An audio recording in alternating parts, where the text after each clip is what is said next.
ॐ सहनाववतु सहनौ भुनक्तु सह वीर्यं करवावहै तेजस्विनावधीतमस्तु मा विद्विषावहै। ओम शांति शांति शांति। मीमांसा दर्शन की 90वीं कक्षा। मीमांसा दर्शन के द्वितीय अध्याय का प्रथम पाद और उसके 14 अधिकरणों तक हमने पीछे देख लिया था। अभी 15वां अधिकरण चलेगा। पीछे वाक्य के बारे में चर्चा हुई थी कि वाक्य किसे कहते हैं और कितने भाग को हम वाक्य मानेंगे, उसका एक प्राथमिक सूत्र है। और आगे अब चलेगा कि कहाँ हम वाक्य भेद माने, कैसे उसको टुकड़ा करें, उसके उदाहरण के रूप में आगे की चर्चा है। तो पिछले पाठ में से किन्हीं को कुछ पूछना है तो पूछ सकते हैं। हाँ, पृष्ठ संख्या 431, भाष्य की नीचे से दूसरी पंक्ति। यहाँ पर ये जो स्योनम ते सदनम कृणोमि मंत्र है, इसके दो प्रयोजन बताए हैं, एक तो सदनकरण और प्रोडाश प्रतिष्ठापन। तो चूंकि सदनकरण जो होता है उसी के ऊपर प्रोडाश का स्थापन होता है, तो ऐसा क्यों ना मान लिया जाए कि ये जो सदनकरण है ये प्रोडाश स्थापन के लिए ही है, तो एक ही प्रयोजन हो जाएगा प्रोडाश स्थापन। हाँ, नहीं, अंतिम प्रयोजन तो प्रोडाश स्थापन हो गया, लेकिन फिर भी सदनकरण एक अपने आप में स्वतंत्र दृष्ट प्रयोजन है। अलग क्रिया के लिए अलग चीज, वाक्य से कुछ अलग किया जा रहा है, दृष्टार्थता वहां अलग है और उसकी स्थापना अलग है। तो दृष्टार्थता अलग होने से दो अलग अलग ही माना है इन्होंने। वो उसके लिए है, इससे ही पता लगता है कि दो अलग अलग है, दो अलग अलग चीजें हैं। और बोलिए। ओम आचार्य जी 431 पृष्ठ पे छठी पंक्ति।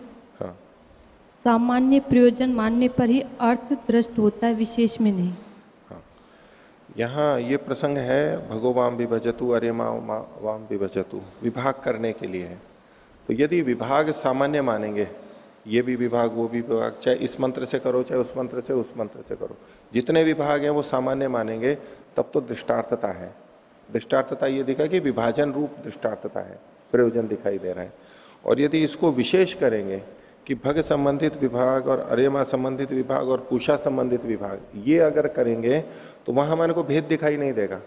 हमने तीनों से बोल बोल के विशिष्ट विभाग तो कर दिए, लेकिन उन विभागों में कुछ विशेष दिखाई नहीं देगा कि ये किससे संबंधित है। विशेष में कुछ दृष्टार्थता नहीं दिख रही है, सामान्य में तो दृष्टार्थता हमारे को दिख रही है, इसलिए सामान्य अर्थ लेना चाहिए दृष्टार्थता होने से। और लोकेश जी। ओम 430 पृष्ठ संख्या 431 30। हाँ, ऊपर से चौथी पंक्ति। हाँ, नाच निर्वापो देवस्यत्वा इत्येवमादिनम अर्थेन उच्यते। हाँ, इसका दो अर्थ किए थे, दो प्रकार से, एक किस रूप में किए? हाँ, देखिए इसका एक तो मात्र निर्वाप को लेकर के है कि निर्वाप जो क्रिया है इसमें देवस्यत्वा सवितु मंत्र में जो निर्वपामी, अब ये निर्वाप सामान्य विशेष करके कुछ नहीं ले रहे, जो ये निर्वाप क्रिया है, ये निर्वाप क्रिया देवस्यत्वा इत्यादियों के लिए नहीं कही गई है। निर्वाप क्रिया देवस्यत्वा आदि के लिए नहीं कही गई है, देवस्यत्वा आदि शब्द निर्वाप के लिए कहे गए हैं। ठीक है, अलग अलग के लिए निर्वाप क्रिया नहीं कही गई है। यदि अलग अलग के लिए निर्वाप क्रिया कही गई होती तो अनेक निर्वाप होते। अगर ये निर्वाप क्रिया देवस्यत्व आदि के लिए होती तो पहला तो अर्थ ये है कि ये इनके लिए नहीं कही गई है, एक सामान्य कथन हो गया। लेकिन जो दूसरा अर्थ है वो विशेष रूप में क्या लेंगे कि पीछे जो गुणभूत शब्द कहा गया था कि यदि निर्वपामी को गुणभूत माना जाए तो ये अन्य के लिए होगी, देवस्यत्व आदि के लिए होगी। और जब ये देवस्यत्व आदि के लिए होगी तो देवस्यत्व आदि सब प्रधान होंगे और प्रधान के लिए ये गुण क्रिया होगी, तो ये अनेक बार होगी, निर्वाप क्रिया अनेक बार करनी होगी। जबकि देखी नहीं जाती है अनेक बार, वो एक ही बार देखी जाती है, यानी एक मंत्र से एक ही बार देखी जाती है। दोबारा करते हैं तो फिर दोबारा मंत्र बोलते हैं उसको। तो लोग व्यवहार में एक ही क्रिया देखी जाती है। इससे पता लगता है कि ये निर्वाप क्रिया देवस्यत्व आदि के लिए नहीं है। निर्वाप क्रिया गुणभूत नहीं है।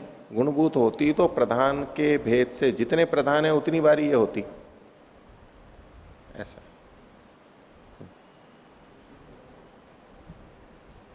उसी पृष्ठ पर हाँ नीचे से दूसरी पंक्ति, हाँ यथाच पदम पदेन विशेष्यते हाँ। तथा उत्तम। ये ऊपर की प्रकरण से किस प्रकार से संबद्ध है? हाँ, पद पद के द्वारा विशेषित होता है, मतलब निर्वपामी जो है ये तो हो गया पदम, और पदेन मतलब अन्य पद से, देवस्यत्व आदि से विशेषित होता है वो। तो ऐसा कहते हुए कहना चाहते हैं कि ये विशेषण है वो विशेष्य के लिए है, और जो विशेष्य है वो प्रधान होता है। इस दृष्टि से निर्वपामी ये प्रधान क्रिया है, एक ही बार होगी। पदम पदेन विशेष्यते। इससे पहले जो इन्होंने कहा ना, तत्सर्वैर विशेषणैर विशिष्टम उच्यते, सब विशेषणों से विशिष्ट माना जा रहा है किसको? निर्वपामी को। तो उसके लिए एक सामान्य नियम बताया कि पदम पदेन विशेष्यते, पद पद से विशेषित किया ही जाता है, होता ही है, जैसा कि तद्भूता नाम में कहा गया है। ठीक। ओ आचार्य जी, पृष्ठ संख्या 431 नीचे से चौथी पंक्ति में एक मंत्र आया है, स्योनम ते सदनम कृणोमि घृतस्य धारया सुसेवम कल्पयामि। तो इस मंत्र को बोल करके दो क्रियाएं करने का विधान किया गया है, सदनकरण और पुरोडास प्रतिष्ठापन। तो चूंकि शास्त्रों में दो क्रिया करने का विधान किया गया है, इसलिए हमने यहाँ पर सदनकरण और प्रतिष्ठापन को अलग अलग प्रयोजन के रूप में देखा। क्योंकि इसमें तो शास्त्र में विधान किया गया है कि ऐसा करके दो क्रियाएं करना, परंतु जिन मंत्रों के विषय में जैसे गायत्री मंत्र में हम देख रहे थे, तो वहाँ पर दो क्रियाएं करना ऐसा कोई विधान ना होने से एक क्रिया दूसरी क्रिया के लिए भी हो सकती है। जैसे पचती कहने से उसमें बहुत सारी क्रियाएं, अवान्तर क्रियाएं आ जाती हैं। तो उसी तरीके से गायत्री मंत्र में तत्सवितुर्वरेण्यं भर्गो देवस्य धीमहि और प्रचोदयात्, तो धीमहि भी वो प्रचोदयात् के अंतर्गत ही है। ऐसा मान करके उसको एक वाक्य भी माना जा सकता है। नहीं, देखिए ये जो सारी क्रियाएं हैं इनको प्रत्यक्ष से तो संबद्ध मानना ही पड़ेगा हमारे को।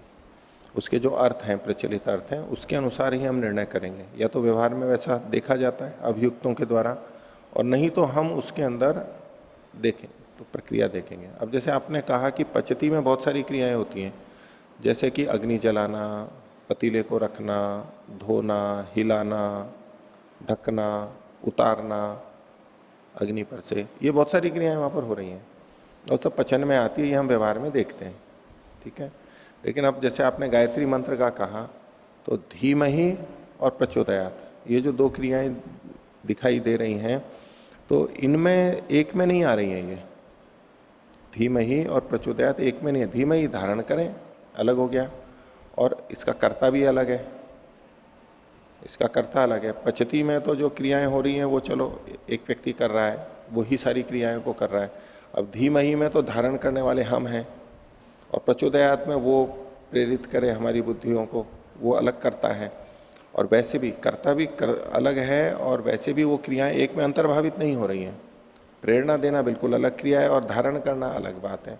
हाँ, संबद्ध अवश्य है कि हम उसको धारण करते हैं तो वो प्रेरित करता है, हम धारण करेंगे तो प्रेरित करेगा, ये जो बात है इसको तो ले सकते हैं। संबद्ध तो है लेकिन अलग अलग है।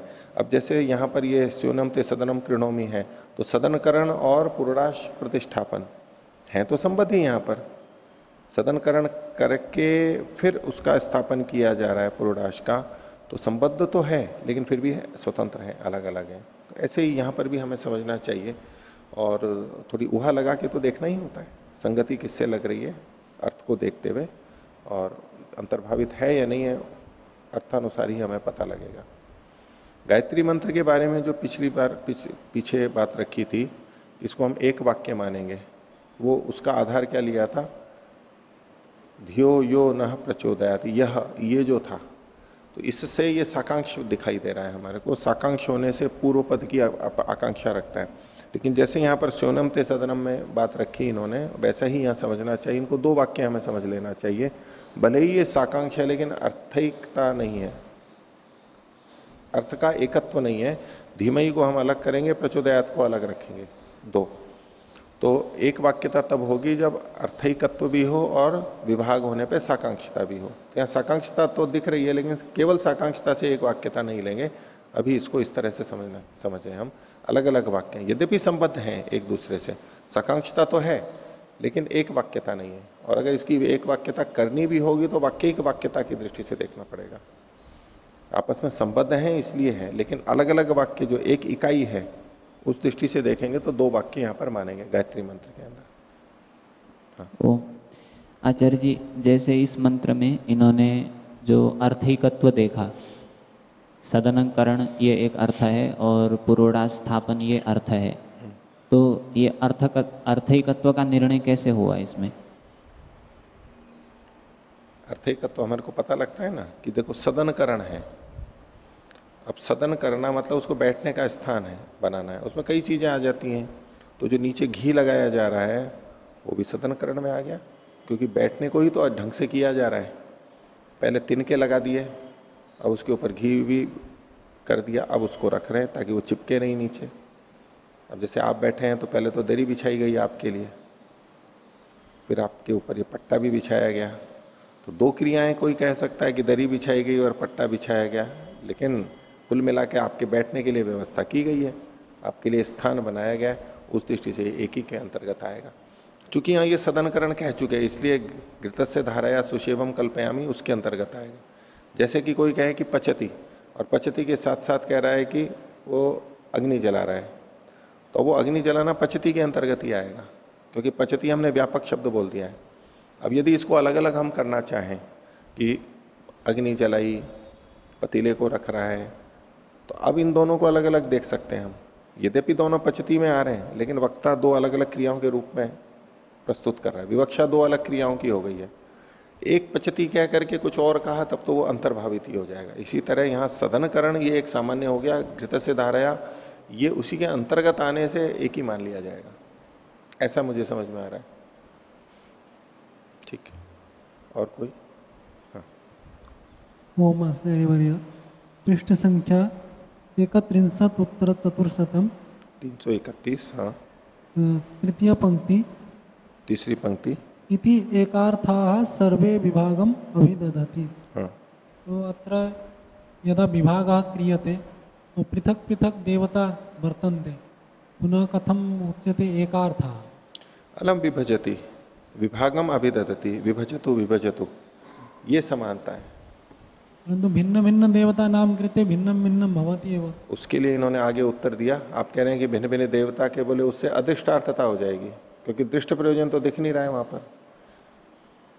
विशिष्ट विभाजन वहां दृष्टार्थता को नहीं दे रहा है, सामान्य अविशिष्ट विभाजन दृष्टार्थता को दे रहा है, तो उसमें गौरव आएगा अदृष्टार्थता मानने का।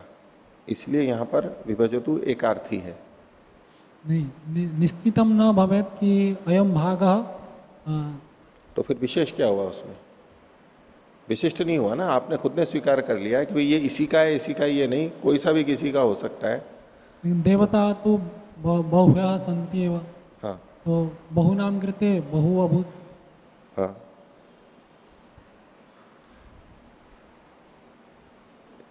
इसमें तो इन्होंने उत्तर दे ही रखा है, विभाजन सामान्य है। आप विशिष्ट जो विभाजन है, पूर्व पक्षी ने जैसा पूछा, हम विशिष्ट विभाजन मान लेंगे तो उसमें दृष्टार्थता नहीं रहेगी। ये गौरव आ रहा है, इसलिए दृष्टार्थता ही प्रबल होने से यहां पर सामान्य विभाजन है। यत्रापि विभागः क्रियते तत्र प्रत्येकस्य विभागस्य वैशिष्ट्यत्वं भवति एव, अंत्य विशेष रूपेण। अंत्य विशेष के रूप में होता है वो तो एक अलग बात होगी, फिर तो सभी चीजें विशेष हो जाएंगी, कोई सामान्य ही नहीं रहेगा। लेकिन विभाजन रूप ये जो धातु है विभजतु, इसका जो अर्थ है वो विभजतु इसमें भी है, उसमें भी है, उसमें भी है, सब में समान रूप से है। आप जो भेद देख रहे हो वो द्रव्यगत देख रहे हो कि वो थोड़ा छोटा है, कहीं थोड़ा सा उभरा हुआ है, कुछ ना कुछ तो अंतर होगा ही ना। हम लोहे बनाएंगे तो कुछ तो अंतर आएगा ही। देश पृथकत्व तो देश भी होगा, द्रव्य की भी भिन्नता हो सकती है ना। बिल्कुल आप एक एक कण पे चले जाएंगे तो अलग होगा ना, एक जैसा थोड़ा ना होगा।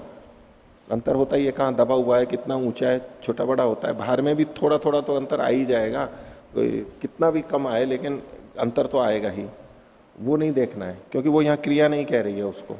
क्रिया अगर उसको कहती तब तो वो भेद हम स्वीकार कर लेते हैं। विभजतु है केवल, विभजतु, वो जो विभाग है वो यहां भी, यहां भी, यहां भी। क्रिया जिस अर्थ को कह रही है वो तीनों जगह, चारों जगह समान है। इस दृष्टि से दृष्टार्थता समान, सामान्य दृष्टार्थता है वहां पर, विशेष नहीं देखेंगे क्योंकि क्रिया से जोड़ के थे, हम वाक्य का अर्थ ले रहे हैं। हम वैसे तत्वतः विवेचना नहीं कर रहे हैं कि इनमें तीनों में भेद है या नहीं है। हम वाक्यार्थ को देखते हुए इस धातु से जो कहा जा रहा है उसके अनुसार देखेंगे तो कोई भेद नहीं है। ठीक है, तो आगे चलते हैं।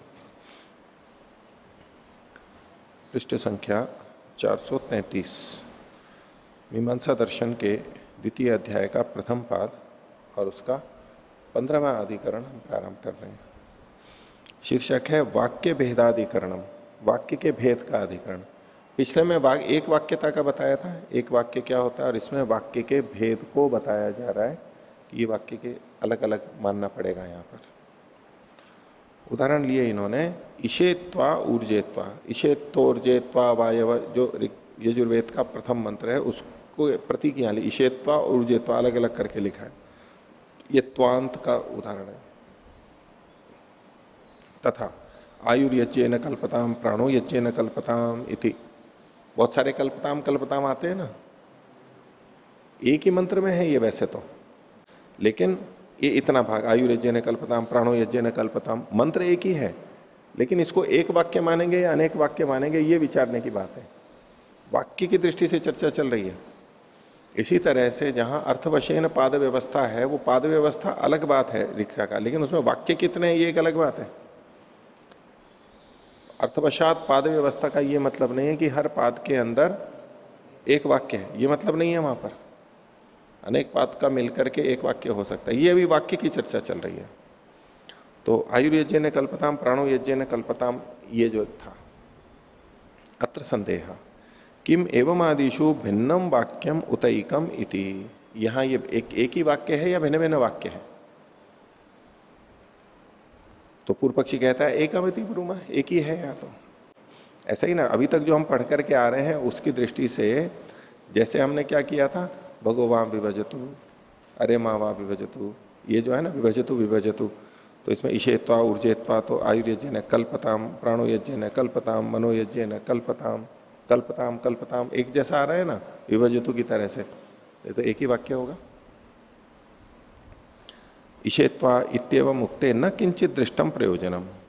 और इशेत्वा ये कहने पर, इशेत्वा ऊर्जेत्वा, ये जो इशे और ऊर्जे है उसको कहने से अलग से कोई यहां पर प्रयोजन हमें दिखाई नहीं दे रहा।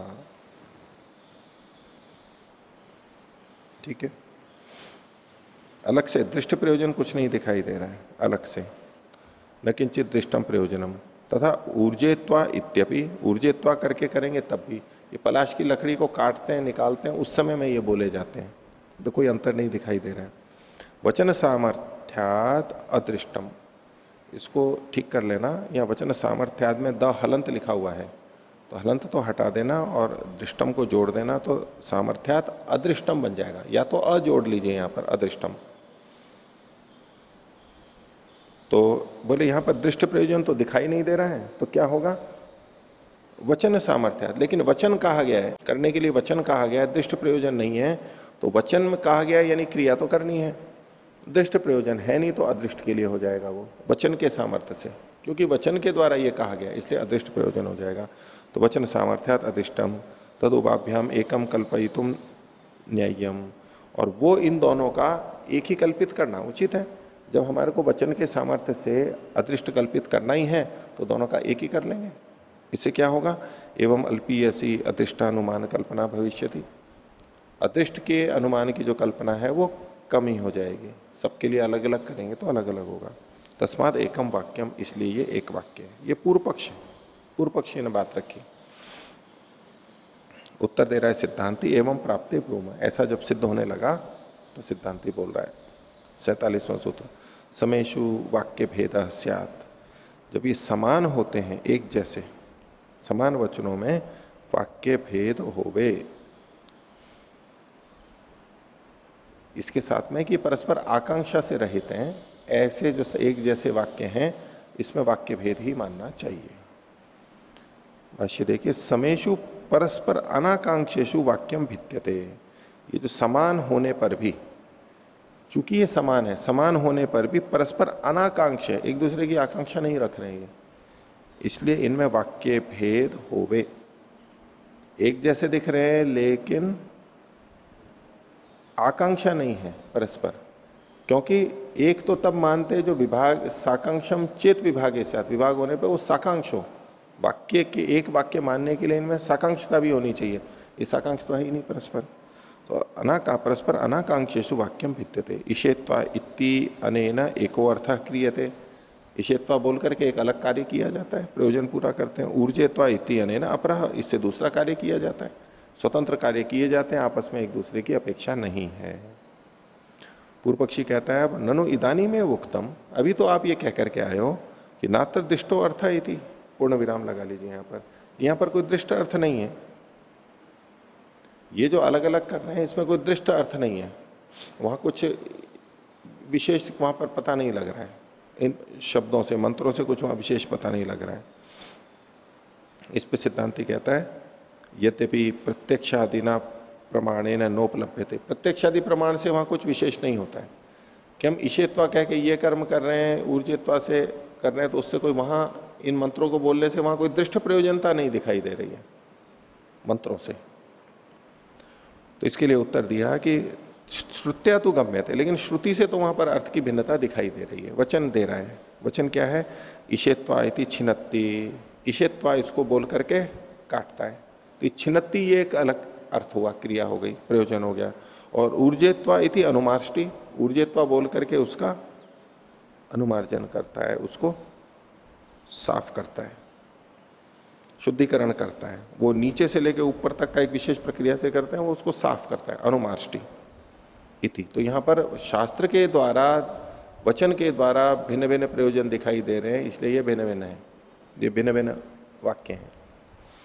तथा आयुर्यज्ञेन कल्पताम प्राणो यज्ञेन कल्पताम इति आयु क्लिप्ते है अन्या, आयु क्लिप्ते है अन्या प्राण क्लिप्ति ही। तो आयुर्यज्ञेन कल्पताम, यज्ञेन आयु कल्पताम, यज्ञ के द्वारा आयु हमारी होवे, बने। और प्राणो यज्ञेन कल्पताम, यज्ञ के द्वारा हमारा प्राण बने, समर्थ होवे। तो ये जो कथन है, तो ये कह रहे हैं कि आयु की क्लिप्ति से प्राण की क्लिप्ति अलग है। यहां पर कल्पताम कल्पताम तो समान है, लेकिन आयु की क्लिप्ति और प्राण की क्लिप्ति ये दो अलग अलग चीजें हो गई। यहां जो विशिष्ट करके बोल रहे हैं ये अलग अलग होंगे, इसलिए अलग अलग अर्थ हो गए, दोनों जगह ही अलग अलग अर्थ हो जाएंगे। इस पर पूर्व पक्षी कह रहा है, ननु सामान्य मात्रम इष्टम तत्न विशेष भेदात भेदम अर्हति। बोले यहां तो सामान्य मात्र ही इष्ट है, कल्पताम कल्पताम, जैसे वहां विभजतु विभजतु सामान्य मात्र ही इष्ट है। तो ये न विशेषण भेदात भेदम अर्हति, विशेषण के भेद से ये भिन्न नहीं होता है कि आयु है, प्राण है, इन भेदों से ये विशेष नहीं होता है। जैसे वहां पर अरे माँ विभजतु, उषा व विभजतु, भगो व विभजतु, ये जो विशेष से विशेष नहीं हो रहा था, जो वहां सिद्धांति ने कहा था, उसी बात को पूर्व पक्षी यहां कह रहा है। ये यहां विशेष से विशेष नहीं होगा। कल्पताम बनना, समर्थ होना, ये एक बस एक ही चीज है, विशेष से ये विशेषित नहीं होगा। उसी बात को दोहरा रहा है पूर्व पक्षी, याद दिला रहा है। यथा, जैसे कि कहा इन्होंने कहा, जैसे कि निर्वपामी के अंदर भी अग्नये जुष्टम निर्वपामी इति निर्वापा एक ही तो निर्वाप था, आप कुछ भी कर लीजिए। तो देखिए अग्नये जुष्टम निर्वपामी ये वाक्य वहां नहीं लिखा था उन्होंने, देवस्यत्वा सवितु प्रसवे निर्वपामी, और अश्विनोर बाहुभ्याम निर्वपामी, आगे जो था उसके ये वाक्य भी बन सकता था, अग्नये जुष्टम निर्वपामी इति निर्वापा, एक सब जगह एक ही निर्वाप है। तस्य विशेषः, उसी के ये विशेष हैं, सवितु प्रसवेश्विनोर बाहुभ्याम पुष्णो हस्ताभ्याम इति, ये सब उसके विशेषण है, निर्वाप एक ही है। न तेषाम भेदात निर्वाप से भेदा इष्यते, इन विशेषणों के भेद से निर्वाप में कोई भेद नहीं आता है। उसी प्रकार एवं इहापि कृप्ति नामैको अर्थ, कृप्ति नाम का एक ही अर्थ है। न असौ आयुरादि भी विशेषैर भिन्नो भविष्यति। ये जो क्लिप्ति है ये आयु आदि के भेद से, आयु प्राण आदि इसके भेद से ये क्लिप्ति अलग अलग नहीं होगी, भिन्न भिन्न नहीं आएगी। अब इसका उत्तर सिद्धांति दे रहा है, उच्चते यह क्लिप्तिर्वाचयति, यहां पर क्लिप्ति को कह रहा है। क्लिप्ति ही जो है ना ये द्वितीया का बहुवचन है, या क्लिप्तियों को कह रहा है। क्लिप्ति ही वाचयति, क्लिप्ति को कहा जा रहा है, विशेष है वो। भव्य क्लिप्त श्रूयंते, और बहुत सारी क्लिप्तियां यहां पर सुनी जा रही हैं बार बार कल्पताम कल्पताम। ताश्च वक्तव्य, और वो जो बहुत सारी हैं उनको कहना ही पड़ता है। तत्र एकाम आयु क्लिप्तिम आयुर्यज्ञने कल्पताम इति ऐसा मंत्र शक्नोति वदितुम। बहुत सारी क्लिप्तियों को कहना है, तो आयु की क्लिप्ति को कौन सा मंत्र कहेगा? तो आयुर्यज्ञने कल्पताम ये कहेगा। और प्राणो यज्ञने कल्पताम इति अयम अपि प्राण क्लिप्तिरपराम, इस दूसरी प्राण क्लिप्ति को कौन कहेगा? प्राणो यज्ञने कल्पताम। तो ये अलग अलग क्लिप्तियां हैं, इसलिए ये अलग अलग वाक्य हैं और स्वतंत्र हैं बिल्कुल। इसको एक मान करके अर्थैकत्व नहीं ले सकते यहां पर, अर्थ की एकता नहीं है, अर्थ की भी भिन्नता है।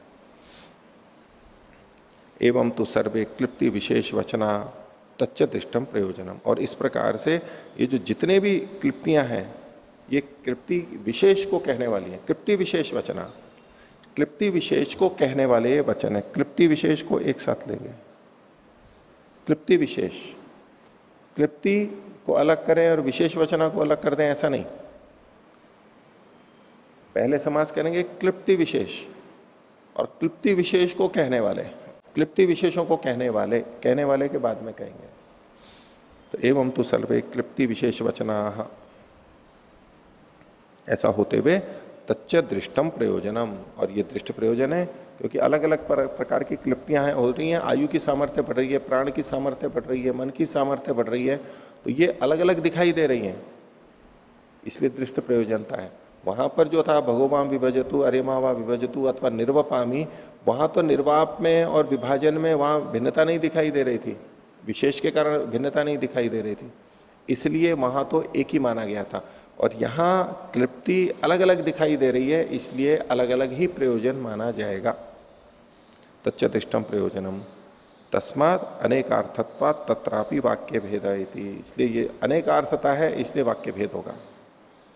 पूर्व पक्षी अब कह रहा है ननो सामान्य वचनाद एकत्वम यथा विभागे, बोले सामान्य वचन से अर्थैकत्व ले सकते हो आप, जैसे वहां विभजतु में अर्थैकत्व देख करके आप एकत्व ले रहे थे, ऐसे यहां एकत्व ले लो। बोले नहीं, यहां अर्थैकत्व नहीं है। सिद्धांति कह रहा नहीं तदेवम, ये यहां नहीं है। विभागे दृष्टार्थम सामान्यम यह न, क्योंकि विभाग करने में तो सामान्य था वो दृष्टार्थ था, सामान्यता दृष्टार्थ थी, और यह ना यहां सामान्य दृष्टार्थ नहीं है क्लिप्ति, यहां पर विशिष्ट क्लिप्ति है, विशेष सामर्थ्य बढ़ रही है सब चीजों की अलग अलग। और कह रहे हैं अपिच क्लिप्तिर्वाचयति इति विहितम, हमने कहा कि ये क्लिप्तियों को कह रहा है, इस वचन में, इन वचनों में क्लिप्तियों को कहा जा रहा है। आयुर्यज्ञने कल्पताम इति च आयु क्लिप्ते विधानम, आयुर्यज्ञने कल्पताम इस मंत्र से आयु की क्लिप्ति का कथन है।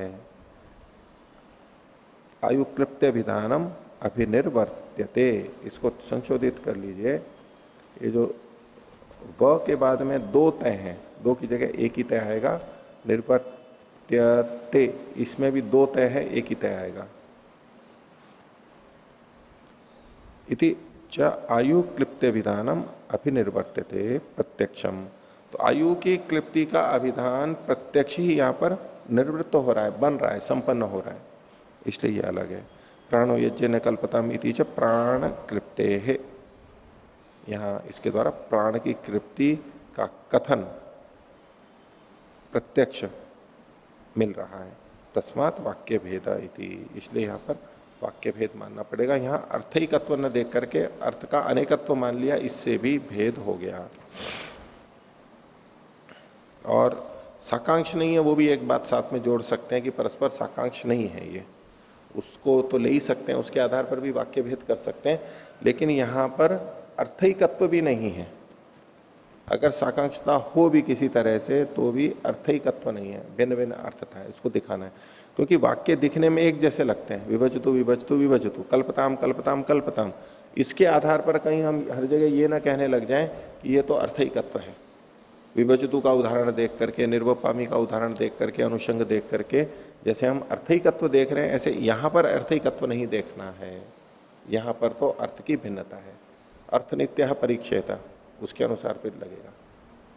हाँ, 433 पृष्ठ पर भाष्य 47वें सूत्र का जो भाष्य है उसकी जो दूसरी पंक्ति आई थी, पूर्व पक्षी ने पूछा था ननु इदानीमेव उक्तम न अत्र दृष्टो अर्थ इति। फिर सिद्धांति ने कहा यद्यपि प्रत्यक्षादिना प्रमाणेन नोपलभ्यन्ते श्रुत्या तो गम्यते ईशत्वा इति। तो जब ईशत्वा कहकर वृक्ष को काटेगा तो प्रत्यक्षादि प्रमाण से तो दृष्टार्थता दिखेगी नहीं। ईशत्वा बोलने से मंत्र की दृष्टि से है, केवल मंत्र की दृष्टि से तो कोई भेद नहीं आ रहा है। मंत्र की दृष्टि से कोई भेद नहीं आ रहा है, ठीक है। और वहां पर देखो जिस शाखा को उसने काटा, ठीक है, विभाज किया, विभाजन रूप तो है, लेकिन जिसको काटा और अब उसका अनुमार्जन कर रहा है दूसरे में, ऊर्जेत्वा इति अनुमाष्टि, उस अनुमार्जन करने से उसमें क्या अंतर आया है? इशेत्वा इति छिन्नत्ती, चलो छेदन करने में तो अलग देख लिया, भाई पेड़ से अलग हो गया, लेकिन ऊर्जेत्वा इति अनुमाष्टि, इसमें जो अनुमार्जन वो तो एक प्रतीक रूप में करते हैं ऊपर की तरफ, ऐसे ही जैसे चंवर ढलते रहते हैं ना, आपने देखा होगा, जो कई पुस्तकों के ऊपर करते हैं और कई महाराजाओं के ऊपर करते हैं, राजा महाराजा के इधर उधर वो जो चलते रहते हैं ना, अब वो इतना हल्का होता है कि वो पता नहीं उससे मक्खी उड़ती है नहीं उड़ती है, या हवा आती है नहीं आती है, लेकिन चलता रहता है, वो चलता रहता है, उसका कोई वैसे नहीं पता। तो ये ऊपर ऊपर से जो हल्का हल्का करते हैं, लो साफ कर लिया इसका, तो उससे कोई अंतर आया क्या दृष्टार्थता में? कोई नहीं आया। तो बोले ये अंतर कैसे हमें पता लगा? ये शब्द से पता लगा, ईशत्वायति छिन्नत्ति, और वहां अनुमार्ष्टि, वचन हमारे को ये कह रहा है, श्रुति से ये पता लग रहा है कि यहां पर भेद है, ऐसा लगे, प्रत्यक्ष नहीं हो रहा है, श्रुति से पता लग रहा है, ठीक है। हाँ, आचार्यवर्य यथा तत्र भगो वाम विभजतु अर्यमा वाम विभजतु तत्र एकार्थत्वे अपि निराकांक्षत्वात् वाक्य भेद तत्र किमर्थम तथा कल्पना न भवति? निराकांक्षता का उन्होंने कुछ कहा नहीं यहां पर, निराकांक्षता का नहीं कहा, उसके आधार पर भी कह सकते थे साकांक्षता इसमें है या नहीं है। ईशेत्वा ऊर्जेत्वा में तो साकांक्षता हम कुछ अर्थों में देख सकते हैं कि भाई उसी को काटा और काटने के बाद में फिर अब इसका मार्जन कर रहा है, या तो ये कल्पताम में कोई साकांक्षता देख रहे होंगे। ये उदाहरण होगा कि भाई साकांक्ष होते हुए भी चूंकि यहां पर अर्थैकत्व नहीं है, इसलिए यह वाक्य भेद मानना पड़ेगा, इसका उदाहरण मानना होगा ये। और नहीं तो इसको सामान्य रूप से देखिए, मैं जैसा समझ पा रहा हूं, साकांक्षता तो छोड़ दीजिए, साकांक्षता नहीं है इनमें वाक्यों में, प्राण आयुर्यज्ञ ने कल्पताम प्राणो यज्ञ ने कल्पताम, इसमें साकांक्षता नहीं है। इसमें कहा भी है ना, ये देखो ऊपर 47वें सूत्र के भाष्य की ऊपर की पंक्ति है। हाँ, भाष्य की पहली पंक्ति में क्या? हाँ, समेषु परस्पर अनाकांक्षेषु वाक्यम भिद्यते, समान होने पर भी परस्पर अनाकांक्षेषु, अनाकांक्ष होने पर भी वाक्य भिद्यते अलग अलग होता है। तो अनाकांक्ष तो है ये, तो उसको तो छोड़ दीजिए कि भाई साहब इसमें साकांक्षता नहीं देख रहे, अनाकांक्ष है, लेकिन अर्थैकत्व है या नहीं है, इतने की परीक्षा की गई है। अंतिम परिणाम में तो ठीक है कि आप साकांक्षता नहीं है इसलिए भी वाक्य भेद मान लिया है, उससे भी चल सकता था, लेकिन अभी ये बताना चाहते हैं वहां विभजतु में जो अर्थैकत्व था, यहां भी कल्पताम देख करके कोई कहने लगे अर्थैकत्व है, उसको बताना चाह रहे हैं यहां पर, यहां अर्थैकत्व भी नहीं है। प्रयोजनम किम? प्रयोजनम तो वाक्य भेद सिद्धि, भाई वो तो स्थूल प्रयोजन हो गया, लेकिन मान लो कोई ऐसा वाक्य मिल जाए जहां साकांक्ष होता और इस तरह का वाक्य होता, तो यहां अर्थैकत्व के भेद से उदाहरण तो ऐसे ज्यादा अच्छा रहता है कि अर्थैकत्व दिख रहा है और वो साकांक्ष भी हैं, तो वहां सिद्ध करेंगे नहीं अर्थैकत्व नहीं है, अर्थ अनेक हैं, इसलिए यहां वाक्य भेद होगा। पर ये उस तरह से प्रस्तुत नहीं कर रहे हैं, इसको आप केवल इतने अर्थ में देखिए कि वहां जिस शैली में था उदाहरण, ऐसा ही यहां भी दिखाई दे रहा है अर्थैकत्व। तो कह रहे हैं यहाँ अर्थैकत्व नहीं है समझने के लिए, वाक्य का बोध हो रहा है ना, अर्थैकत्व नहीं है, वाक्यार्थ बोध की दृष्टि से भेद कर रहे हैं यहां पर। अर्थैकत्व को समझने में अंतर आ रहा है ना हमारे, वहां वाक्य रचना एक जैसी होते, विभजतु विभजतु, और इधर कल्पताम कल्पताम, शब्द रचना एक जैसी होते हुए भी अर्थैकत्व नहीं है, ये बताना चाहते हैं मुख्य।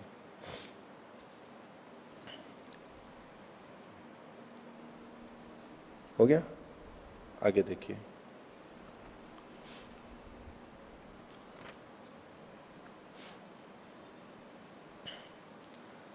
सोलहवां अधिकरण, शीर्षक है अनुषंगाधिकरणम।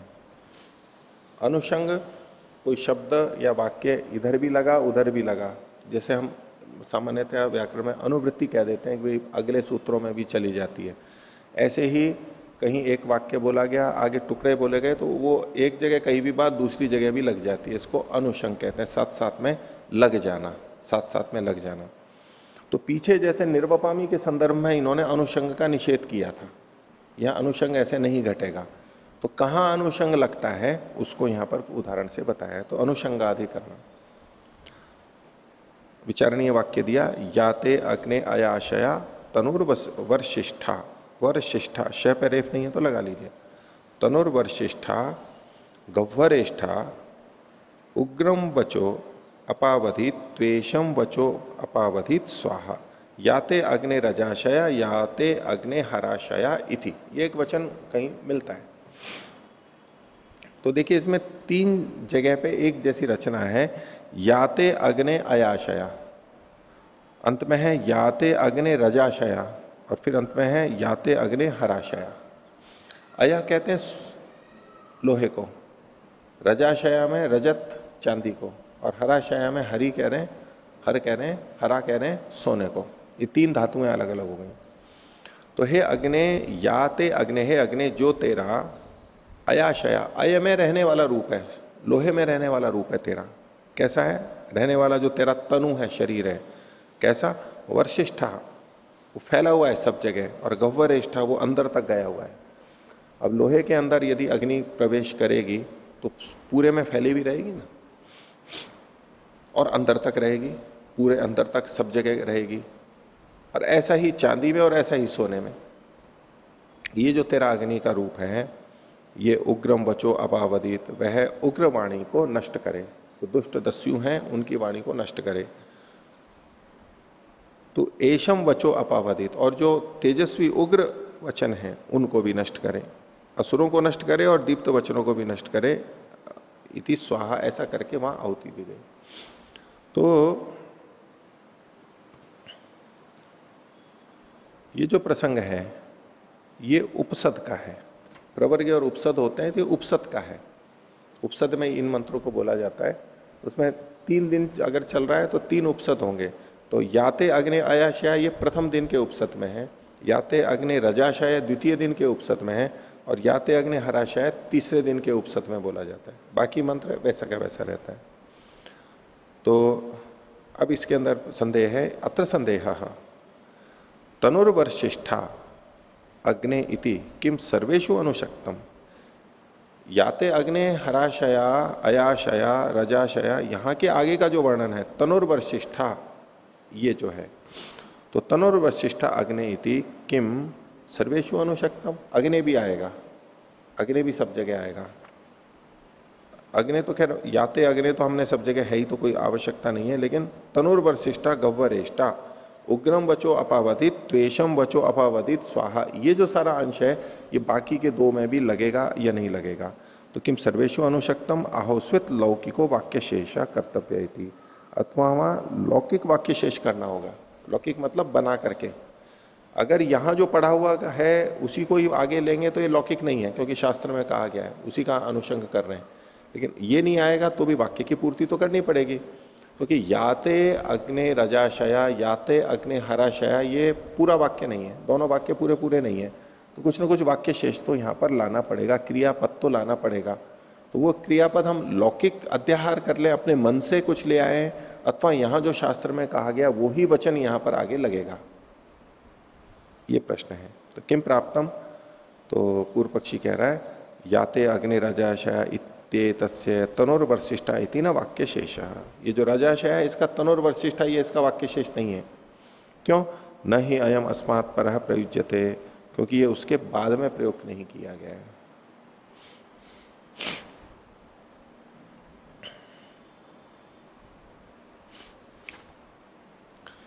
तो तनुर्वशिष्ठा गह्वरेष्ठा ये इसके एकदम बाद में प्रयोग नहीं किया गया, इसलिए ये कहना चाहते हैं। क्योंकि देखिए यहां पर याते अग्ने अयाशया, अयाशया के तत्काल बाद में है तनुर्वशिष्ठा गह्वरेष्ठा, अयाशया के तत्काल बाद में है। तो ये कहना चाहता है कि तनुर्वशिष्ठा गह्वरेष्ठा के तत्काल बाद में यदि रजाशया होता तो फिर भी लगा लेते कि भाई आगे पीछे दोनों तरफ लग गया, लेकिन बीच में और भी पद आ गए, याते अग्ने है और हराशया तो और भी दूर हो गया है, इसलिए ये वहां पर नहीं जाएगा। नहीं अस्मात् परः प्रयुज्यते, जहां पर है बस वहीं लगेगा, आगे के स्थानों पर नहीं लगेगा, ये पूर्व पक्षी का कहना है, अनुषंग नहीं होगा।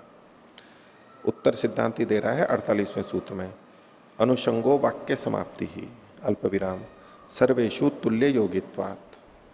बोले वाक्य की समाप्ति अनुषंग है। अनुषंग से क्या होता है? अनुषंग क्या है? वाक्य की समाप्ति है। समाप्ति का मतलब है परिपूर्णता। समाप्ति का मतलब एक हम करते हैं कि अंत, अंत हो गया यानी कट गया, हम कुछ समाप्त हो गया मतलब कट गया, कटना अर्थ लेते हैं, लोक में ऐसा ही प्रतीत होता है हमें। लेकिन समाप्ति का मतलब सम्यक आपति, प्राप्ति, व्याप्ति, युक्त होना, पूर्ण होना, ये अर्थ है वहां पर, जिसको हम संपन्न शब्द से बोलते हैं। ये कार्यक्रम संपन्न हो गया, पूर्ण हो गया। अब संपन्न हो गया का भी एक तात्पर्य जाता है कि समाप्त हो गया, ये तो संपन्न हो गया मतलब समाप्त हो गया। लेकिन समाप्त हो गया का अर्थ हम अलग लेते हैं, कटने उसमें की पूर्णता में नहीं लेते सामान्यतः, और संपन्न हो गया को पूर्णता में लेते हैं। लेकिन समाप्त होना भी पूर्णता ही है वहां पर। तो ये जो अनुषंग है ये वाक्य की समाप्ति होवे, वाक्य की समाप्ति करता है, वाक्य को पूर्ण करता है। क्यों? सर्वेषु तुल्य योगित्वात्, इन सबके समान संबंध वाला होने से। क्योंकि जो तो आगे क्या है, याते अग्ने रजाशया और हराशया, ये तुल्य योग वाला होने से वहां पर भी लगेगा।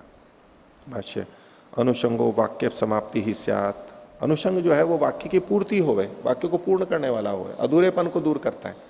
क्योंकि हम अनुवृत्ति या अनुषंग क्यों करते हैं? वहां पर हमारे को अपूर्णता दिखाई दे रही होती है, इसलिए पिछले सूत्र से लेके आते हैं या अध्याहार करते हैं। अध्याहार एक हम करते हैं वो लौकिक हो गया, और वहीं आसपास में पढ़े हुए शब्दों को लेके आते हैं वो अनुषंग हो गया, शास्त्रोक्त हो गया, ये पूर्ण करने वाला होता है।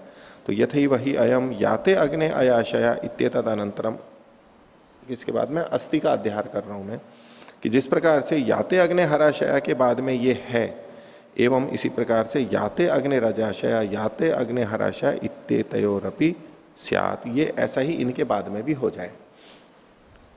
तनुर्वशिष्ठा गह्वरेष्ठा आदि जो वचन है ये आगे भी हो जाएं, ये सिद्धांति ने कहा। अगर कोई यूं कहे कि हराशया इत्येतस्य व्यवहिता इति चेत तन्ना, कोई कहने लगे हराशया के साथ में तो ये नहीं जुड़ेगा, आप ज्यादा से ज्यादा जोड़ना चाहो तो रजाशया के साथ में जोड़ सकते हो।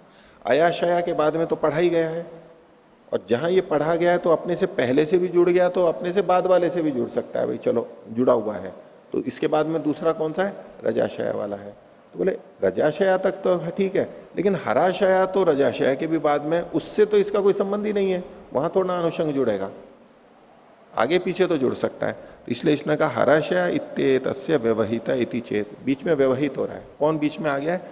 रजाशया वाला बीच में आ गया, तो हराशया पे नहीं जाएगा। ऐसा यदि कहे तो सिद्धांत कह रहा है तन्ना, ये ठीक नहीं है, वहां भी जाएगा हराशया पर भी। तो उत्तर दिया समुदाय, समुदाय से अव्यवधानात्, समुदाय का अव्यवधान है। ये पूरा का पूरा एक समुदाय में पढ़ा गया है, सब कुछ समुदाय में पढ़ाया गया है, ये अलग अलग दृष्टियों से यहां व्याख्या की जाती है। तो ये जो जितना सारा वचन था, अब जो हमने पढ़ा विचारणीय वाक्य, वो पूरा एक समुदाय है। बोले समुदाय में तो कोई व्यवधान होता ही नहीं है, वहां पढ़ा गया है, ये तो सब एक साथ पढ़े, तो रजाशया के साथ जुड़ रहा है और हराशया के साथ भी जुड़ जाएगा, एक ही समुदाय है, क्योंकि एक ही है। व्यवधान किस में होता है? बीच में कोई और हो तो, बीच में कोई और हो तो। और इसको व्याकरण की दृष्टि से हम एक समाधान और कर सकते हैं कि व्यवधान जो होता है वो समान जातियों का नहीं होता है, विजातियों का होता है। किसके लिए? जैसे कि हलोनंतरा संयोग, संयोग संज्ञा जो है व्यवधान रहित हलों की संयोग संज्ञा होती है। व्यवधान रहित हलों की संयोग संज्ञा होती है। तो मान लो 3 हल आ गए, एक हल ये है, एक अंत में, एक बीच में भी हल है। तो बोले कि ये बीच में आ गया तो पहला हल और अंत का हल, इनका तो संयोग कह नहीं सकते, अनंतर तो कह नहीं सकते। तो बोले नहीं, बीच का ये व्यवधान नहीं माना जाता है, ये समान जाती है। हाँ, अचों का व्यवधान माना जाएगा। तो ये तो रजाशया हराशया ये सब एक जैसी चीजें हैं, तो इसमें अन्य तो कोई प्रसंग आया नहीं है बीच में जिसके कारण आप व्यवधान मानो। ये तो एक ही पूरा समुदाय है, इसलिए ये अनुषंग वहां पर भी लगेगा। याते तनुर्वशिष्टा गव्वरेष्टा वहां भी जाकर के लगेगा एक दृष्टि से। आगे अव्यवहितो रजाशया इति समुदाय, और बोले रजाशया समुदाय को जब देखेंगे तो ये अव्यवहित है, दूर नहीं है। कैसे नहीं है? देखो, पहले ये बोला गया था आयाशया, आयाशया के बाद में कहा गया याते तनुर्वशिष्टा गव्वरेष्टा, यहां तो जुड़ा हुआ हो गया। अब बोले आपने स्वीकार किया कि रजाशया भी उसके आगे है तो उससे जुड़ जाएगा। तो जब ये याते तनुर्वशिष्टा रजाशया के बाद में जुड़ जाएगा तो उसके बाद में हराशया है ही, तो बाद में है तो उसके बाद में फिर जुड़ जाएगा वो। रजाशया में भी तो आके जोड़ रहे हो ना आप। अयाशया के बाद में जो अंश है वो उठा करके आपने रजाशया के बाद में जोड़ दिया। अब ये जो रजाशया वाला पूरा समुदाय है, पूरा वाक्य है, इसके बाद में हराशया है तो वहां पर फिर लग जाएगा, हराशया के साथ भी लग जाएगा। तो कौन सी आपत्ति है? व्यवधान तो नहीं हुआ। तो अव्यवहितो रजाशया इति समुदाय। आगे समुदाय न च वाक्य शेष से संबंधाभावात समुदायीनम संबंध। बोले वैसे समुदाय के साथ वाक्य शेष का अभाव है। ये जो अगर इसको पूरे को समुदाय को देखेंगे तो वास्तव में पूरे समुदाय से इसका संबंध नहीं है। इसका किसके साथ में संबंध है? विशेष रूप में संबंध का अभाव होने से समुदायी नाम संबंध है, समुदायी के साथ में इसका संबंध है। हाँ, समुदायी भी हम संबंध है, 2 समुदाय है उनके साथ में संबंध है। समुदायी यहां पर किसको माना है? एक तो है अयाशया और एक है रजाशया। पहले तो था याते अग्ने याते अग्ने अयाशया, और पूरे के साथ जोड़े याते अग्ने रजाशया, पूरे के साथ नहीं, रजाशया और अयाशया। तो समुदायी कौन है? ये एक शब्द है, इनके साथ में इसका संबंध है, तो इसलिए समुदायी के साथ में संबंध है, 2 समुदायों से। तो आगे पीछे तो हो ही गया। तो चूंकि इसका समुदायी से संबंध है इसलिए समुदायी संबंधे च न गम्यते विशेष। जब आप समुदायी से संबंध ले रहे हो तो याते अग्ने हराशया, यहां भी समुदायी से जुड़ जाएगा, हराशया से। आप समुदाय के कारण से संबंध न भी मानो तो समुदायी से संबंध मानोगे तो सबके साथ में जुड़ जाएगा। यहां समुदाय और समुदायी की व्याख्याएं अलग अलग की जाती हैं। उसको यूं समझ सकते हैं कि 2 तरह से व्याख्या करते हैं। एक तो समुदाय का मतलब लेंगे शब्द, और समुदायी कहेंगे अर्थ को। समुदाय मतलब वर्णों का समुदाय है ये शब्द, और समुदायी कौन होगा? अर्थ। समुदाय वाला कौन है? ये किसका है ये समुदाय? तो उस अर्थ विशेष का ये समुदाय है, अर्थ विशेष के लिए है ये, तो अर्थ को समुदायी कहेंगे। तो यहां समुदाय यानी अर्थ तो है, वो तो एक ही जैसा है। अगर रजाशया अयाशया में है तो हराशया में भी हो जाएगा, अर्थ की एकता है। दूसरी तरफ से करेंगे, समुदाय कहेंगे वाक्य को, समुदाय कहेंगे वाक्य को, और समुदायी कहेंगे शब्द को। भाई अनेक शब्दों से मिलकर के ही तो वाक्य बनता है। तो जैसे अवयव और अवयवी, तो समुदाय क्या हुआ? समुदाय तो पूरा वाक्य हुआ, और समुदायी, समुदाय वाला कौन हुआ? इस शब्द का ये समुदाय, वो जो शब्द है वो समुदाय होंगे। तो जब शब्द से देखेंगे तो अयाशया रजाशया की तरह से हराशया में घटा लेंगे, अर्थ की दृष्टि से देखेंगे तो भी घट जाएगा। समुदाय संबंधे चना गम्यते विशेष तस्मात सर्वत्र अनुषंग, इसलिए इसका अनुषंग सब जगह लगेगा। हो गया? अब देखिए, निर्वपामी का अनुषंग सब जगह नहीं लग रहा था, यहां अनुषंग लगेगा। अनुषंग हर जगह नहीं लग सकता। और आगे कह रहे हैं, देखिए, अपीच साकांक्ष से सन्निधौ परस्तात् पुरस्ताद् वा परिपूर्ण समर्थ श्रूयमाणो वाक्यशेषो भवति। वाक्यशेष होता क्या है उसको समझा रहे हैं। कब किसको हम वाक्यशेष कहेंगे? तो कहते हैं साकांक्ष से सन्निधौ, साकांक्ष की सन्निधि में जो पढ़ा हुआ है। अब देखिए, ये पहला वाक्य आयाशया वाला है वो तो पूरा हो चुका। अब याते अग्ने रजाशया और याते अग्ने हराशया, ये साकांक्षा है नहीं वाक्य, इनका पूरा अर्थ तो आ नहीं रहा है, कुछ और चाहते हैं कि और कुछ बोलो, ये तो बात समझ में नहीं आई। तो साकांक्ष की सन्निधि में पुरस्ताद परस्ताद वा, पहले या बाद में कहीं भी पढ़ा हुआ हो, यानी अनुषंग आगे से भी पीछे जाता है और पीछे से भी आगे आता है। वैसे अनुवृत्ति को जैसे हम व्याकरण में देखते हैं ऊपर से नीचे यानी आगे आगे चलती है, लेकिन कई बार सिंहावलोकन न्याय से पूर्व में भी चली जाती है, साकांक्ष है तो और अर्थ निकल रहा है तो अगले सूत्र से ले उठा करके पीछे भी ले लेते हैं, कहीं कहीं ऐसा होता है। तो अनुषंग जो ये है पुरस्ताद परस्ताद वा दोनों तरफ से आ जाएगा, लेकिन शर्त क्या होनी चाहिए? साकांक्ष होनी चाहिए, क्योंकि उस अनुवृत्ति को लिए बिना वहां काम नहीं बन रहा है, उस अनुवृत्ति को लिए बिना काम नहीं बन रहा है, यही तो साकांक्षता है, अपूर्णता है। तो साकांक्षता होनी चाहिए और आगे और पीछे से जोड़ करके, और वो परिपूर्ण समर्थ है, वो उसको परिपूर्ण करने में समर्थ होना चाहिए, वाक्य पूरा हो जाना चाहिए, वहां पर सार्थकता हो जानी चाहिए। तो परिपूर्ण समर्थ है श्रूयमानो, जो परिपूर्णता करने में समर्थ सुना जा रहा है, वाक्य शेषो भवति, उसको वाक्य शेष बोलते हैं, बोले लिया जाता है। आगे तो कहते हैं कियांस्तु काल है सन्निधि रीति, कितनी देर तक उनकी सन्निधि होनी चाहिए, तो हम इसको वाक्य शेष को ले लें। सन्निधि मतलब पास में होना है, तो कितनी देर तक पास में रहे तो ले लेंगे इसको वाक्य को। एक वाक्य किसी ने यहां बोला, फिर 1 घंटे बाद बोला, 5 मिनट बाद में बोला, 1 दिन बाद बोला, 1 साल बाद बोला, कहां जोड़ेंगे अनुषंग, कितना करेंगे? तो कियांस्तु काल है सन्निधि रीति, कितनी देर तक आप सन्निधि मानते हो?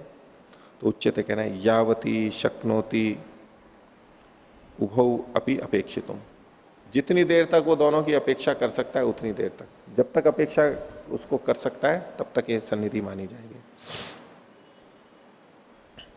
कश्चासौ वो कौन सा है?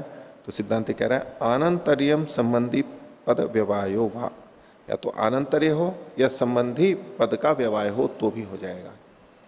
लगातार पास में होना चाहिए या संबंध उससे संबंधित पद हो, जैसे याते अग्ने ये बीच में आया हुआ है, उससे कोई बाधा नहीं आ रही है, संबंधित पद है, वो संबंधित पद है, इसलिए उसका व्यवाय नहीं माना जाता है। पद का व्यवाय होते हुए भी वो हो जाता है। तावती ही शक्नोति उभौ अपि अपेक्षितुम, तब तक वो एक दूसरे की अपेक्षा कर सकते हैं। आगे संबंधी पद व्यवाय ही संबंधाद एवं पूर्व संस्कारो न अपैति ना पैति, तो संबंधी पद का व्यवधान होने पर भी संबंध से ही वो पूर्व संस्कार हटता नहीं है। यानी याते अग्ने अयाशया कहते हुए जब हमने बोला याते तनुर वशिष्ठा गवरेष्ठा, तो जब याते अग्नि रजाशया बोला तो हमारा पूर्व संस्कार हटता नहीं है, वो जो कि तू चीजें यहां अपने आप आ जाती हैं, प्रवाह से ही आ जाती हैं, तो इसलिए वहां पर लग जाएगा। यत्रापि अपरेण साकांक्षेण व्यवाय है, जहां कहीं दूसरे साकांक्ष से व्यवधान होता है, तत्रापि अस्ति संबंध, तब भी संबंध है। ये दूसरे साकांक्ष मतलब रजाशया के लिए कह रहे हैं, तो भी वहां पर संबंध है हराशया से।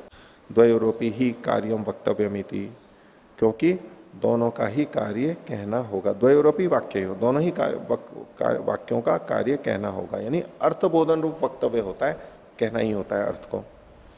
पूर्व परह पूर्वम अपेक्षते, जो बाद वाला है वो पहले वाले की अपेक्षा करता है, पूर्व को, पूर्वम मतलब द्वितीय विभक्ति एक वचन, और पलट करके भी हम कह सकते हैं कि परम च पूर्वम अपेक्षते, पूर्व अपेक्षते, अनपेक्षमाणो अन्यतरह प्रमाद पाठ स्यात्, और यदि वो एक दूसरे की अपेक्षा नहीं कर रहा हो तो उनमें से कोई सा एक प्रमाद पाठ माना जाएगा, वो गलत लिखा हुआ है। अपेक्षा कर रहा है तो अनुषंग होगा, अपेक्षा नहीं कर रहा है और तो वहां पर गलत माना जाएगा। शक्यते च असौ अपेक्षितुम, और ये अपेक्षा कर सकता है। तस्मात् यथैव अयम एकस्य सन्निधौ, जैसे ये एक की सन्निधि में है यानी रजाशया की सन्निधि में, एवं अपरस्य उसी प्रकार दूसरे की यानी हराशया की सन्निधि में है। द्वयो अपि असंबद्ध ही पद ही अव्यवही तत्वात्, क्योंकि दोनों के ही असंबद्ध पदों से अव्यवहित होने के कारण से, अर्थात इनमें जो व्यवधान है वो संबद्ध पदों का व्यवधान है। पदों का व्यवधान तो है लेकिन वो संबद्ध पदों का व्यवधान है, असंबद्ध पदों का अव्यवधान है, तो संबद्ध पदों का व्यवधान है। ये कहा बाधा तब आती जब असंबद्ध पदों का व्यवधान होता, तो असंबद्ध पदों का यहां व्यवधान नहीं है, इसलिए लग जाएगा। द्वयो अपि आकांक्षतो एतावच्च वाक्य शेष संबंधे कारणम। तो दोनों के भी आकांक्षता के होने से, जो कि दोनों आकांक्षा कर रहे हैं, इसलिए उनके इतने वाक्य शेष से संबंध में कारण है। ना अनंतर्यम, केवल अनंतर्य कारण नहीं बनता है कि पास में है तो वो जुड़ जाएंगे, आकांक्षता होनी चाहिए आपस में, इससे वो जुड़ते हैं। व्याकरण आदि में भी आता है, न्याय में भी आता है कि भाई जो निकट निकट है, अगर उनमें आकांक्षा नहीं है तो संबंध नहीं बनेगा, और जो संबद्ध है तो दूर है तो भी, साकांक्ष है तो दूर होते हुए भी उनमें संबंध बन जाता है। अव्यवधाने विच्छेदे भी भवती संबंध, तो अव्यवधान हो यानी साथ साथ हो और विच्छेद हो तो भी संबंध होता है। तस्मात अनुषंग, इसलिए अनुषंग लगना चाहिए, अनुषंग यहां पर करना चाहिए। इसमें जो हिंदी में लिखा हुआ है उसमें तीसरी पंक्ति देखिए, कोष्ठक में असंबद्ध के ये लिखा हुआ है, तो मेरी दृष्टि से तो अ कट जाना चाहिए यहां पर। असंबद्ध के व्यवधान न होने पर, विच्छेद होने पर भी संबंध होता है। या संबद्ध के, संबद्ध के व्यवधान न होने पर, और इसके बाद में व भी जोड़ लीजिए, व विच्छेद होने पर भी संबंध होता है। जो आपस में संबद्ध हैं तो चाहे व्यवधान न हो और चाहे उसमें विच्छेद हो, संबंध हो जाएगा। अव्यवधाने विच्छेदे अपि भवति संबंध तस्मात् अनुषंग। तो ये पाठ अभी इतना ही रखते हैं। प्रणाम।